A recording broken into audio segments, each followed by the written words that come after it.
But it's a great pleasure on the first day of my visit here to have the opportunity to speak at this important conference, and thank you for organizing this. I'm coming from a family with 3 kids. I grew up in the communist times, and I became a liberal, and once we have had discussion at home, I have 2 older brothers and myself, why could we evolve liberaler? My mother was very, very conservative. Father was in between. But what we remember, both parents are dead today, is that they always tried to teach us what is right and what is wrong. And this is what is justice about, doing what is right for the individuals, for specific groups, for gender equality, for homeless, for those who cannot fight for themselves. And, you know, we are full of speaking of making rule of law. But what is actually rule of law? I'm sorry, I'm showing you my bag here. But the rule of law, it's about the justice in society. And how do we come to this? This is one of the most important parts, and this is what we do in our accession process. Yes, I am Commissioner for Enlargement, but I could also be Commissioner for Justice. I could also be Commissioner for Democracy. I could also be Commissioner for Gender Equality. I could also be Commissioner for Youth. We all have commissioners for these areas. But I want to say that when we tackle justice in the society, it is really nearly everything what we do. Sometimes we use much more complicated words to explain what we do, but it is that simple. Justice is doing right things at the right time. And I think that we are doing right thing supporting Ukraine. Tomorrow marks another year since Russia launched its full-scale invasion. And we are here today, you are here not speaking only about survival, but also about the transformation. And Ukraine has not only endured this war, you have continued to build your state, strengthen your democracy, and reform your justice system under continuous attacks. And I will tell you the simple truth. Why are we dealing so much with Ukraine?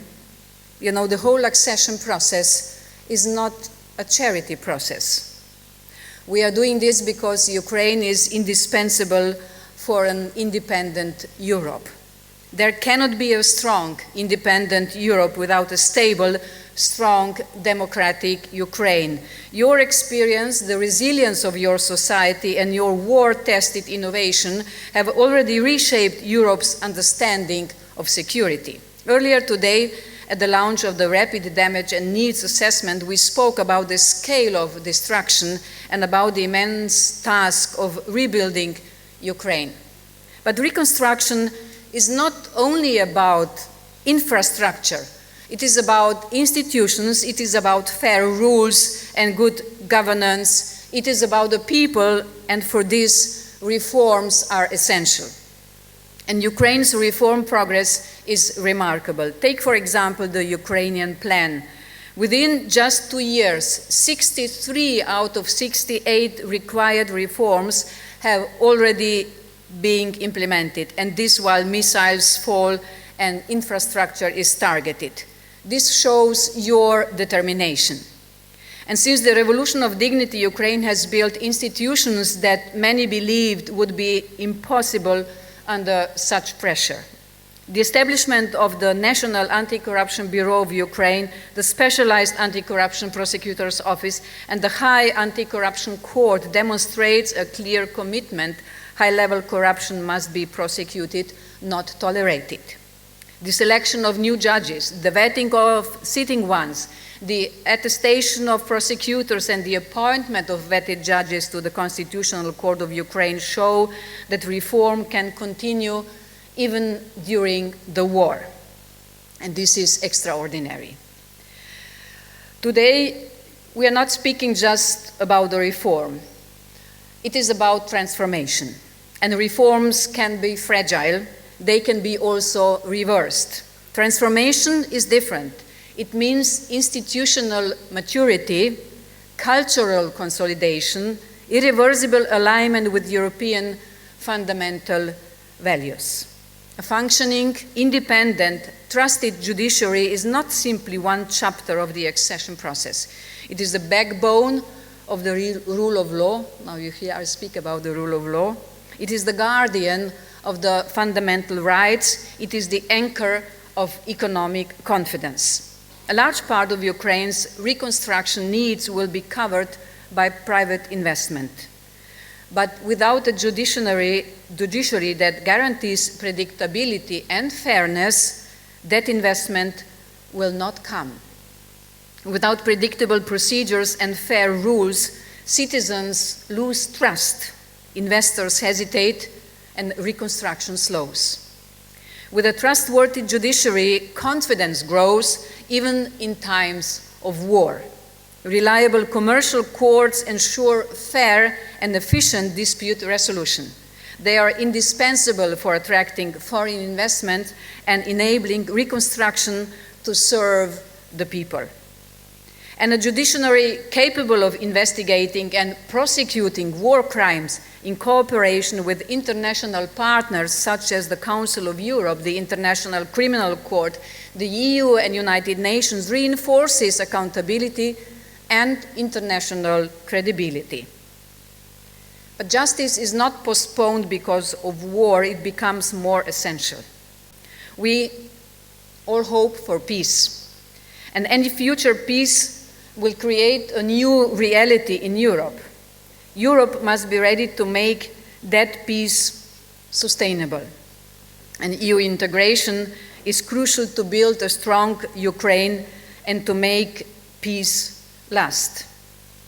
We are now discussing how to accelerate our accession processes or enlargement processes. Our methodology is built for peace. It is built for times when the countries have enough time to do all the necessary reforms. And it is made for the times where we have international-based rule of order. We don't have it anymore. So we have to think out of the box in the times when there is no box. And judiciary can help. Judiciary capable of investigating and prosecuting war crimes in cooperation with all the possible partners can do exactly this. And when I speak about the integration process, it cannot be no shortcuts. The fundamentals matter. That's why we call them fundamentals. The functioning of the judiciary stands at the very core of the accession process. Progress in judicial transformation will determine the credibility and the speed for Ukraine's EU accession process. And the priorities are clear. We need a more effective criminal justice system, stronger independent anti-corruption bodies, merit-based appointments in the prosecution, and a new anti-corruption strategy and reform of the State Bureau of Investigation. And these are some reforms we agreed with your government last November in Lviv. Delays risk slowing momentum. Decisive action will accelerate it. Transformation of the judiciary is not only about compliance with EU standards. It is about redefining Ukrainians' European identity through justice and rule of law, and these values are at the same time the backbone of our European identity.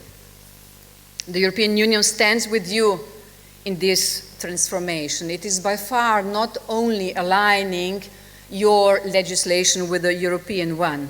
Through technical expertise, political support, and financial solidarity, you do the transformation not just of the economy, you do the transformation of the whole society. Yes, Ukraine is indispensable for Europe.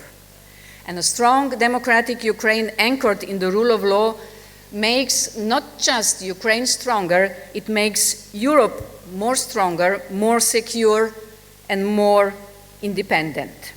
And your resilience has already changed history. Now your transformation of the justice system can help secure a prosperous future in the European family. Slava Ukraini!